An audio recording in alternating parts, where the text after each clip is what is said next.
Hello दोस्तों, नमस्कार। मेरा नाम अनूप मिश्रा है। आपके अपने चैनल लर्न विद अलका में हार्दिक स्वागत एवं अभिनंदन है। आइए दोस्तों, शुरू करते हैं आज के दिन के रोजगार और समाचार से जुड़ी हुई खबर और ट्रांसफर पर एक लेटेस्ट जानकारी आई है। तो सबसे पहला समाचार है 5,971 एचएम का स्कूल में पदस्थापना इसी महीने, यानी राज्य के स्कूलों में बीपीएससी से चयनित 5,971 प्रधानाध्यापकों का पदस्थापना इसी माह के अंत तक हो जाएगा।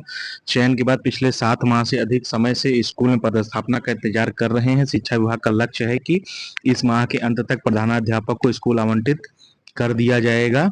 गर्मी की छुट्टी खत्म होते ही स्कूल आवंटन की प्रक्रिया शुरू होने की संभावना है। स्कूलों में नियमित प्रधानाध्यापक की नियुक्ति होने से विद्यालय में शैक्षणिक गतिविधियों के साथ ही प्रशासनिक गतिविधियां भी सुचारू रूप से चल सकेंगी। नियमित प्रधानाध्यापक नहीं होने से प्रभार को लेकर शिक्षकों के बीच आपसी विवाद और मनमुटाव की भी सूचनाएं विभाग को मिलती रही हैं। बीपीएससी से चयनित प्रधानाध्यापकों को उत्क्रमित माध्यमिक उच्च विद्यालयों में पदस्थापित किया जाएगा। चयनित शिक्षक 7 माह से पदस्थापना के इंतजार में है। उत्क्रमित उच्च माध्यमिक विद्यालयों में पदस्थापित होंगे। ठीक, अगला समाचार है स्नातक नामांकन में 30,000 से अधिक आवेदन आए हैं। लोक महाविद्यालय हाफिजपुर में लगभग 1884 आवेदन आए हैं। राजेंद्र कॉलेज में 1536, पीएन कॉलेज परसा में 1408। इस तरीके से पूरे बिहार में और मान्यता प्राप्त कॉलेज जैसे कि सिवान में है, सारण में है, सिवान में है, सब आप देख सकते हैं। 15 जुलाई अंतिम तिथि थी आवेदन करने की। अब तक विद्यालय को 30,000 से अधिक आवेदन प्राप्त हो चुके हैं, जबकि कुल स्वीकृत सीटों की संख्या लगभग 46,000 है। ठीक है दोस्तों, आइए आगे बढ़ते हैं। अगला समाचार है 6 माह में एडमिशन के लिए ऑनलाइन ही करना है आवेदन, यानी नवोदय विद्यालय में प्रवेश परीक्षा के लिए आवेदन की प्रक्रिया शुरू हो गई है। 29 जुलाई तक फॉर्म भरने की अंतिम तिथि है। कोई शुल्क दे नहीं होगा। जो भी अभ्यर्थी जिले के प्रमाणिक निवासी हैं और शैक्षणिक सत्र 2025-26 में उसी जिले में सरकारी या सरकारी मान्यता प्राप्त स्कूल में कक्षा 5 में पढ़ रहे हैं, जहां जवाहर नवोदय विद्यालय संचालित हो रहा है और जिसमें प्रवेश पाना चाहते हैं, वे पात्र हैं। हर कक्षा में शैक्षणिक सत्र में पूरा अध्ययन किया हो और सरकारी सरकारी मान्यता प्राप्त स्कूल से कक्षा 3 और 4 उत्तीर्ण हो। 1 मई 2014 से 31 जुलाई 2016 दोनों तारीखों के बीच का जन्म हो। नवोदय विद्यालय निःशुल्क भोजन और आवास की सुविधा भी उपलब्ध कराता है। फॉर्म भरने के लिए आवश्यक दस्तावेज क्या क्या है देख लीजिए। नवोदय में फॉर्म भरने के साथ कुछ डॉक्यूमेंट अपलोड करने होते हैं। ऐसे में आवेदन फॉर्म भरने से पहले ही सभी दस्तावेज तैयार कर लेना जरूरी है। अपलोड किए जाने वाले सभी दस्तावेज जेपीजी फॉर्मेट में होने चाहिए। सभी दस्तावेज 10 केबी से लेकर 100 केबी के बीच होने चाहिए। प्राइमरी स्कूल निक्ति खुर्द के एचएम आनंद कुमार सिंह ने बताया कि आवेदन फॉर्म भरने के दौरान जो दस्तावेज चाहिए उनमें छात्र छात्राओं का हस्ताक्षर, अभिभावक का हस्ताक्षर, छात्र या छात्रा की फोटो, माता पिता और छात्र छात्रा द्वारा हस्ताक्षर किया हुआ और संबंधित स्कूल के हेडमास्टर द्वारा प्रमाणित प्रमाण पत्र, आधार कार्ड यदि नहीं है तो कोई मान्यता प्राप्त अन्य आवास प्रमाण पत्र, सक्षम प्राधिकार के द्वारा जारी आधार विवरण, निवास प्रमाण पत्र आदि। ठीक है दोस्तों, जवाहर नवोदय विद्यालय में प्रवेश संबंधी अगला है 2.53 लाख विशिष्ट शिक्षकों को सेवा निरंतरता का लाभ देने की मांग की गई है। यानी राज्य के करीब 2,53,000 विशिष्ट शिक्षकों को सेवा निरंतरता का लाभ देते हुए समस्थानिक इंडेक्स में वेतन निर्माण की मांग राज्य सरकार से स्नातक ग्रेड प्रशिक्षित शिक्षक संघ ने की है। इस बाबत स्नातक ग्रेड प्रशिक्षित शिक्षक संघ के अध्यक्ष अध्यक्ष पिंटू कुमार सिंह ने शिक्षा विभाग के अपर मुख्य सचिव को ज्ञापन दिया है। इसके मुताबिक समस्थानिक इंडेक्स में वेतन निर्धारण नहीं होने से विशिष्ट शिक्षकों को आर्थिक क्षति तो हो ही रही है, उनकी वरीयता भी प्रभावित हो रही है। ज्ञापन में कहा गया कि विशिष्ट शिक्षक नियमावली 2023 में शिक्षकों को पे प्रोटेक्शन का लाभ प्रदान किया गया, लेकिन सेवा निरंतरता के मामले में स्पष्ट निर्देश नहीं होने के कारण विशिष्ट शिक्षकों को आर्थिक क्षति हो रही है। ऐसे में सेवा निरंतरता के साथ समस्थानिक इंडेक्स में उनका वेतन निर्धारण आवश्यक है। ठीक है दोस्तों, अगला समाचार है नवोदय विद्यालय, इसकी जानकारी मैंने आपको पहले ही दे दी है। अगला है तबादले के बाद भी 50% शिक्षकों को ही स्कूल आवंटित हुआ है। दोस्तों 3,000 से अधिक शिक्षकों का हुआ था स्थानांतरण। कटिहार की बात है। अप्रैल से स्कूलों में शुरू हो चुका है नया सत्र। बच्चों के नामांकन को लेकर शिक्षक भी परेशान हैं, तो बहुत सारी समस्याएं आ रही हैं। शिक्षक अपने दर्द को भी बता रहे हैं सोशल मीडिया के माध्यम से, अखबार के माध्यम से।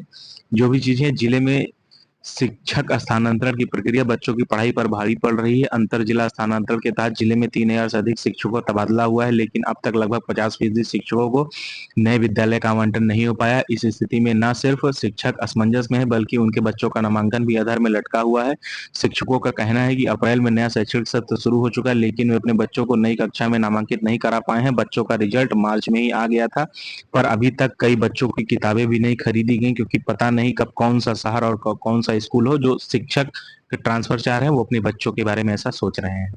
ठीक है, अगला समाचार है, रिश्वत के लिए शिक्षक का वेतन भुगतान महीनों रोकने में डीओ ऑफिस का क्लर्क निलंबित हो गया है। ये बात है कहाँ की, ये तो इसमें नहीं लिखा है, लेकिन इस तरीके से चीजें हो रही थी तो संज्ञान में लिया गया। और बेतिया की बात है, ऑफिस क्लर्क रवीश कुमार पाठक निलंबित कर दिए गए। अगला समाचार है, नीट यूजी 2025 का रिजल्ट आ गया। राजस्थान के महेश टॉपर बने हैं, सीकर के रहने वाले हैं। ये यूपीएससी करना चाहते थे, फिर इनके टीचर ने इन्हें नीट की सलाह दी और एमपी के उत्कर्ष ने दूसरी रैंक हासिल की। कुल 12.3 लाख स्टूडेंट ने भाग लिया था। हाईएस्ट स्कोर 686 नंबर है इस बार 700 में 720 में 720 बच्चे नहीं लाए हैं। जर्नल में 114 क्वेश्चन, ओबीसी में 113, एससी एसटी में 113 कट ऑफ गया है। सॉरी, जनरल में 144, यानी एक क्वेश्चन 4 नंबर का, उस हिसाब से कट ऑफ डिसाइड हुआ है। अगला है, ये आप देख सकते हैं, टॉपर नंबर 1 पे महेश कुमार, दूसरे पे उत्कर्ष अवधिया, तीसरे पे कृषंग जोशी, चौथे नंबर पर मृणाल किशोर, पांचवें नंबर पर अविका अग्रवाल, छठे नंबर पर जेनिल भयानी, सातवें नंबर पर केशव मित्तल, आठवें नंबर पर झा भव्य चिराग, नौवें नंबर पर हर्ष केदावत और 10वें नंबर पर अरवल अग्रवाल। ठीक है दोस्तों, अगला समाचार है, नीट काउंसलिंग रजिस्ट्रेशन फीस जो है 15% AIQ के आधार पे होगा। इंस्टीट्यूट का प्रकार डीम्ड यूनिवर्सिटी में सभी कैटेगरी के लिए 5,000 रुपए है, और वहां पे 1,000 और 5,000 है जो नॉन रिफंडेबल है। सिक्योरिटी रिफंडेबल फीस 10,000 और 5,000 है, और इधर 2 लाख रुपए है। ठीक है दोस्तों, अलग अलग स्टेट और यूनिवर्सिटी की अलग अलग फीसें हैं, सभी के लिए पेमेंट ऑनलाइन मोड में करना होगा। ठीक है, अब आगे बढ़ते हैं। ये सारे कॉलेज के नाम है जो देश के टॉप मेडिकल कॉलेज हैं। उसमें नंबर 1 पे all India institute of medical sciences Delhi, post graduate institute of medical education and research Chandigarh, तीसरे नंबर पर क्रिश्चियन मेडिकल कॉलेज वेल्लू, चौथे नंबर पर national institute of mental health and neuro sciences Bengaluru. इस तरीके से आप देख सकते हैं, लखनऊ का भी Sanjay Gandhi post graduate institute of medical sciences Lucknow भी इसमें है। ठीक है, टॉप 10 मेडिकल कॉलेज।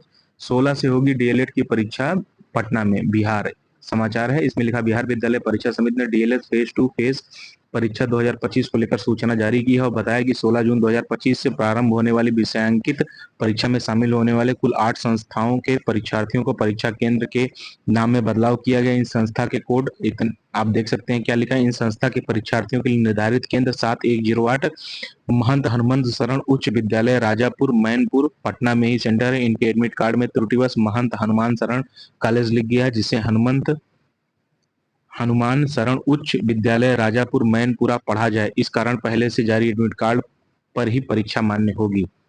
ठीक है दोस्तों, इस प्रकार आज के मुख्य समाचार और अन्य समाचार समाप्त तो नहीं हुए हैं। आइए आज के अन्य समाचार की तरफ भी बढ़ते हैं। आज के अन्य समाचार में बिग ब्रेकिंग न्यूज है ट्रांसफर से संबंधित। इसमें लिखा है, अभी अभी सूत्रों से मिली जानकारी के अनुसार बिहार में भीषण गर्मी को देखते हुए स्कूलों की छुट्टियों को आगे बढ़ाया जा सकता है, परंतु ये राहत सिर्फ बच्चों को मिलेगी। शिक्षकों को अपने तय समय पर ही विद्यालय आना पड़ेगा। हालांकि इस पर अंतिम निर्णय 20 जून के बाद ही लिया जाएगा। छात्रों की छुट्टी आगे बढ़ाकर इस दौरान शिक्षकों को स्कूल ज्वाइन कराने पर विचार किया जा रहा है। अगला है, स्थानांतरण को लेकर विद्यालय आवंटन पर काफी तेजी से काम हो रहा है। शुरुआत के कुछ फीसदी जिले भी अब विद्यालय पदस्थापना में समाप्ति की तरफ बढ़ रहे हैं।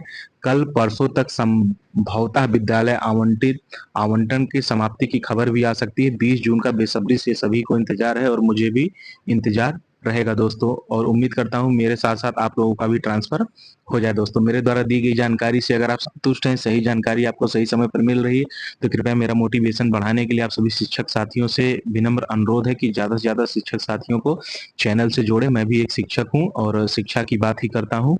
ठीक है, अपने से छोटों को प्यार करें, बड़ों का सम्मान करें, अपना व्यक्तित्व इस प्रकार विकसित करें कि महिलाएं समाज में सुरक्षित, सम्मानित और सहज महसूस करें। दोस्तों, आप लोगों के सपोर्ट और प्यार की जरूरत है। जल्द से जल्द दोस्तों 1000 सब्सक्राइबर पूरा करवा दें। आप लोगों का तहे दिल से धन्यवाद। जय हिंद, जय भारत, जय बिहार।